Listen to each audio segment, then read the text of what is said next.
सहनशीलता की ताकत, एक माँ की संघर्षपूर्ण कहानी। एक बार एक शादी में मुझे एक उदास और लाचार महिला मिलती है। उसे देख मुझसे रहा नहीं जाता और मैं उसके पास जाकर पूछती हूँ कि तुम इतनी उदास और दुखी क्यों हो।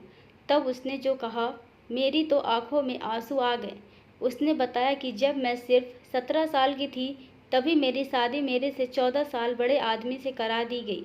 शादी के 1 महीने बाद मुझे पता चला कि मेरा पति शराबी है। इस सच्चाई के सामने आने के बाद वह हर रात मुझे मारता पीटता था और मुझे मेरे घर से पैसे लाने के लिए मजबूर किया जाता था। जब मैं मना करती तो मुझे लोहे की रॉड से पीटा जाता था। मैंने कई बार अपनी माँ से अपनी तकलीफ़ें बताई, लेकिन मेरी माँ ने कहा, यह हर घर की समस्या है और तुम्हें इसे सहन करना होगा और खुद ही ठीक करना होगा। अब इस बारे में मुझसे बात मत किया कर। मेरी सास भी अच्छी नहीं थी, वह भी मुझे मारती थी। कुछ महीनों बाद मैं गर्भवती हुई। इसके लिए भी मेरे परिवार वाले कहते थे कि अगर बेटा नहीं हुआ तो तुझे यह घर छोड़कर जाना होगा। कुछ दिन बाद मेरी बदकिस्मती से मुझे बेटी ही हुई। उस दिन से मेरा जीना हराम हो गया।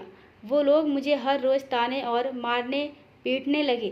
तभी मैंने आत्महत्या करने का सोचा, लेकिन अपनी बच्ची का चेहरा देखकर रुक गई और सोचा अब मुझे मेरी बेटी के लिए जीना है और उसे सफल बनाने के लिए कड़ी मेहनत करनी होगी।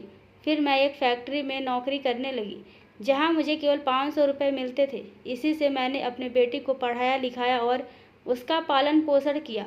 आज मेरी बेटी हायर सेकेंडरी में 93% अंक हासिल किए हैं और डॉक्टर बनना चाहती है। फिर मैंने कहा, ये जानकर मुझे बहुत खुशी हुई कि आपकी कड़ी मेहनत रंग लाई है। ये सारी कहानी सुनकर मेरे आंखों में तो आंसू आ गए। दोस्तों, आजकल लोग छोटी छोटी समस्याओं से ही हार मान लेते हैं।